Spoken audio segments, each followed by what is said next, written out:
За hi guys, энэ удаагийнхаа бичлэгээр хэрвээ та нислэгээ цуцлах юм уу өдрийн солихоор шаардлага үүсэх юм бол ямар хөө процесс болдог. За түүнээс гадна нислэгээ худалдаж авч явах үед бол яг адилхан ангиллын нислэг бижиж үнийн хувьд бол зөрүүтэй байгаад байдаг. За тэр нь яагаад юм бэ гэдэг бол тайлбарлахад бол бэлэн болсон байна. За ингээд бичлэгээ эхлэхийн өмнө лайк болон subscribe дараарай. Бид нар бол аялалтай холбоотой иймэрхүү одоо чухал хэрэгтэй мэдээлэл бол байнга бичлэг болгож оруулсарах болно. За ингээд бичлэгийг орцгоё. За сонгож авсан нислэгийн хувьд бол ойлгомжтой байх зүгээс Улаанбаатараас Бээжингийн чиглэлийн бол хоёр талын нислэгийг бол сонгож авсан байна. За эндээс хэдүүд ерөөсөө Мятихын онгоцон дээр ярилцал явуулчихна гэсэн. За энэхүү нислэгийн маань бол хамгийн хямдхан тасалбар нь бол 823,200 төгрөгийн үнэтэй бол тасалбар байна.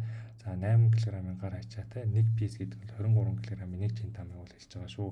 За тэгээд 823,200 төгрөгийн үнэтэй гэсэн. За бид нэр ингээд хажуучиг гүйлгээд харах юм бол ямар ч ялгаагүй economic class. За тэгээд 8 кг-ын гар ачаа 23 кг-ын бас ялгамж ялгаагүй чандам гэсэн мөртлөө үнийн хувьд бол сая 375,100 төгрөг гэдэг. Үнийн хувьд бол эрс өөр байгааг бол харж байна. За тэгэхээр энэ маань суудал нь ерөөсөө өөрчлөгдөөгүй. Авч явж байгаа ачааны хэмжээ ерөөсөө өөрчлөгдөөгүй гэж үн нь ягаад юм зөрүүтэй болчихно гэх юм бол таны яг одоо нислэгээ цуцлах юм өдрийн солих тохиолдолд танаас арай одоо бага хураамж авдаг гэсэн үг. За тэрүүгээр л өөр байгаа гэсэн үг. За тэрийг нь яг хэдүүл одоо нарийн харцгаая. За нарийн харахын тулд энэ flexibility гэдэг хэсэг байдаг. За энийг яг доотлын хэсэг дээр ер нь бол дарах юм бол ер нь одоо нислэгээ цуцлах. За тэгээд нислэгийн одоо өдрийг өөрчлөх тохиолдолд ямар хөө зүйл болох вэ гэдгийг одоо маш нарийн бол заагаад бол бичсэн байдаг. За ер нь ихэвчлэн cancellation fee гэдэг хэсэг дээр ер нь бол дараа харцдаг. За зарим тохиолдолд энэ ер нь бол мөнгө буцааж өгөхгүй гэсэн юм бол одоо англиар бичсэн байдаг шүү. Тэгэхээр яг flexibility-гийн яг доотлих нь гэсэн. За энэ дээр дараад хэдүүлээ ингээд танилцъя. За 823,200 төгрөгийн тикетний хувьд бол одоо иймэрхүү зүйлс болно гэсэн. За departure flight гэдэг маань болохоор таны яг явах нислэг гэсэн үг. Return flight гэдэг маань болохоор таны буцаж ирэх нислэг гэсэн үг шүү. За тэгэхээр яг явах нислэгийн хувьд бол юу болдг вэ гэдгийг хэдүүл харцгаая. За яг явах нислэгийн хувьд бол нислэг нисхээс өмнө хэрвээ та туслах хүсэлтэд илгээх. За эсвэл нислэг нисний дараа туслах хүсэлтэд илгээх гэдэг хоёр өөр бол сонголт байгаа. За та онгоцоо хөөхөөс өмнө төрүүлээд одоо нислэгээ цуцлая гэдэг хүсэлт илгээчих юм бол танаас 355,600 төгрөгийг бол суутгаж бол авах нэ. Энэ таны 823,200 төгрөг төлснөөс 355,600 бол суутгах гэсэн. За онгоц хөөрсний дараа та хүсэлтэд явуулж байгаа юм бол 533,400 төгрөгийг бол танаас суутгаж бол авнаа гэсэн үг байгаа шүү. За тэгэхээр онгоц хөөрсний дараа болон өмнө гэдгээр бол өөр өөр байдаг байна. За нэгэнтээ та энэ departure flight-аараа одоо Бээжинд очсон одоо return flight буюу Бээжингээс буцаж ирэх нислэгээ одоо туслахаар бол юу болох вэ гэдэг бас энд бас бичсэн байна. За яг адилхан өмнөх бол жишээ нь ингээд өөр өөр мөнгө суудгаж авсан шүү дээ тий. За буцах нислэгийн хувьд бол яг адилхан одоо пенальти буюу одоо шийтгэл бол хүлээх нь байна. За тэгэхээр энэ маань юу гэж ийнэгээр ер нь бол ингээд мөнгө буцааж өгөхгүй таны буцааж авах боломжтой одоо мөнгөний хэмжээ бол ерөөсөө таны нөгөө нэг татвар одоо энэ нислэгч нь болохоор таны татвартай татвар болон одоо онгоцны яг нисэх сарлагыг нийлээд харуулж байгаа төлбөр нь бол 823,200 байхгүй. Тэгэхээр эндээсээ бол татвараа буцааж авах боломжтой гэж байгаа.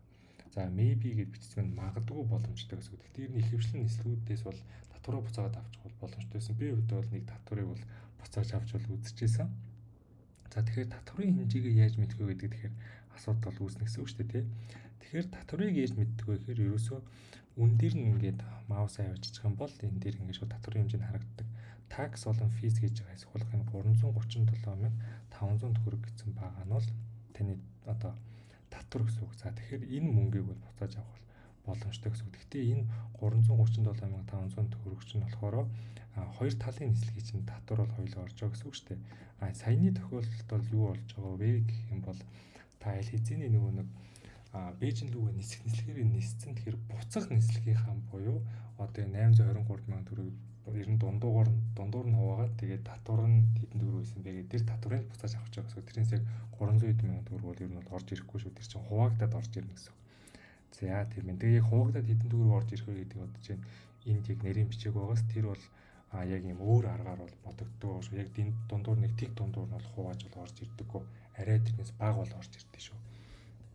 За тэрнээс гадна та цуслага үйлчилгээч вэ өдөр солих үйлчилгээ хийж байгаа тохиолдолд нэмэлтээр энэ 65,900 төгрөгийг бол төлдөг. За өөрөөр хэлбэл та хэрвээ энэ 355,600 төгрөгийг одоо хураамж одоо өгөхөр болчлоо гэж бодоход дээр нь нэмээд энэ 65,900 төгрөгийг нэмээд 823,200 төгрөгөөс нь хасаж авдаг байгаа шүү. Энэ доотлын 65,900 төгрөг бол нислэгүүдээс шалтгаалаад бол өөр бол байгаад идэг. За тэгэхээр тэрийг нь бас сайн анзаарч бол харах хэрэгтэй гэсэн үг. За доошоо яваад хэрвээ өдрөө солиулж болох вэ гэдгийг нь харъя. За unused tickets гэдэг маань болохоор та ерөөсөө аль ч нислэгээр нь бол нисээгүй байгаа гэсэн үг. Явах ч вэ, ирэх нислэгээр нь одоо нисээгүй байгаа үед бол та явах нислэгээ бол өөрчлөхөөр болж байна гэсэн үг. За явах өдрөө бол өөрчилж байгаа гэсэн үг энэ маань. За энэ нь бол нислэг ниссний өмнө ч вэ дараа нь ч өөрчилсөн бай ялгаагүй 177,800 төгрөг төлөөд өөрийнхөө явах өдрийг бол өөрчилж байгаа гэсэн үг. За ирэх өдөр ч юм бол ерөөсөө өөрчлөгдөг байгаа шүү. Яг ирэх өдрийн чинь тикет бол хэвээр өрөлдөнөөс үг. Зөвхөн таны явах өдөр чинь л өөрчлөгдөж байгаа гэсэн үг. За энэ тохиолдолд бол яг адилхныг бол төлж байна те. Гэхдээ энэ манаас нислэгээс хамаарат өөр гэдэг шүү. Дандаа юм адилхан байна гэсэн үг бол биш. За дуудлагын тохиолдол болохоор та бас л явах нислэгээр яваагүй, ирэх нислэгээр ч ирээгүй тэр тохиолдолд за тэгтээ буцаж ирэх нислэгээ бол өөрчлөгдөж байна гэсэн үг шүү. Таны явах өдөр чинь бол ерөөсөө өөрчлөгдөхгүй гэсэн үг. За энэ тохиолдолд бол бас ялгаагүй 177,800 төгрөгийг 800 төгрөгийг бол тийм төлөх нэ. За явах өдрөөч байсан буцаж ирэх өдрөө хоёулангийн өөрчлөхөр болох юм бол та энэ 177,800 төгрөгийг 2 удаа төлье шүү. 177,800 төгрөгөөр та ингээд 2 одоо явах ирэх болон буцах одоо тэр өдрөө хоёуланг нь бол сольж чадахгүй гэсэн үг. Тусад нь 177,800 төлнө. За дээрээс нь тусад нь дахиад энэ 65,900 төгрөгийг бас төлдөг шүү.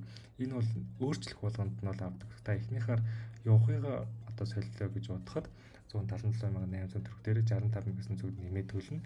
Буцахыгаа дараа нь дахиад солих юм бол 177,800 дээр 65,900 бас нэмээж бас дахиад солино гэсэн үг шүү.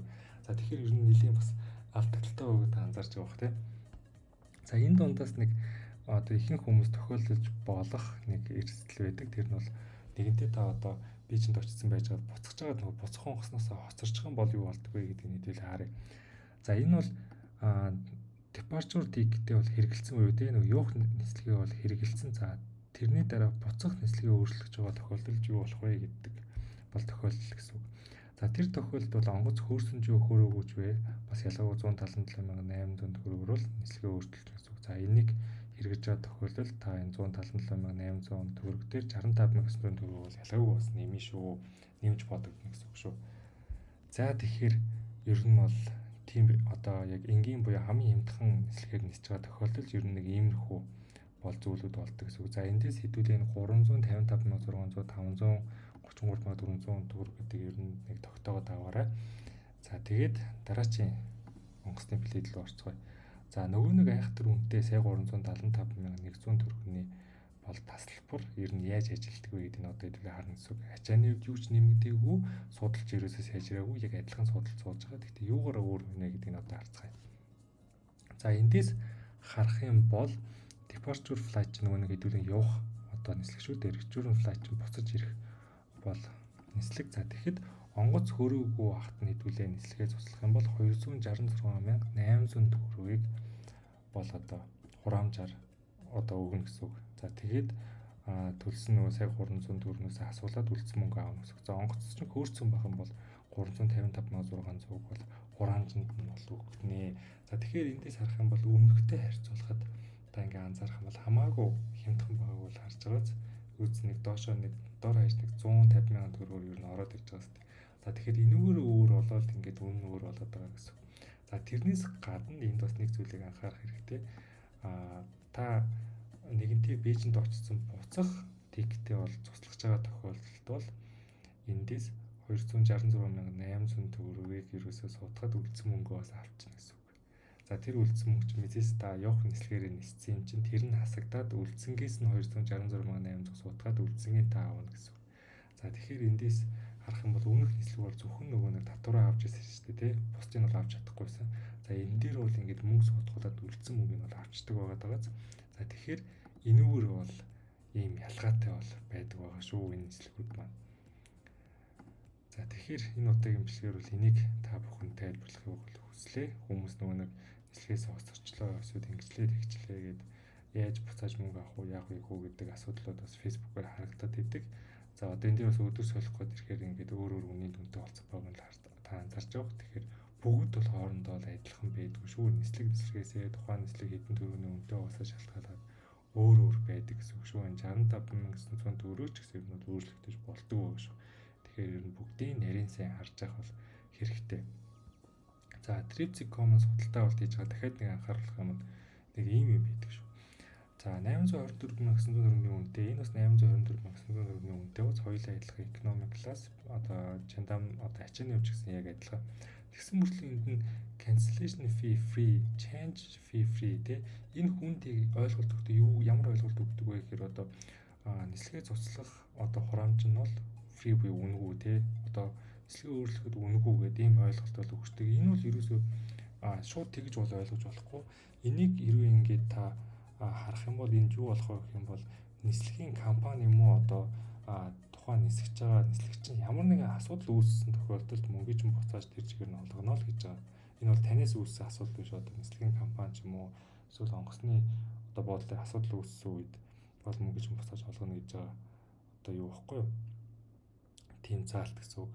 Энэ яг trip flex easy cancel and change гэдэг нь бүр ингэ бичсэн мэт ерөөсөө flexibility гэж бичиг өгөн та бүхэн анзарч байгаа. Тэгэхээр энэгээр бол өөр гэдэг гэсэн үг.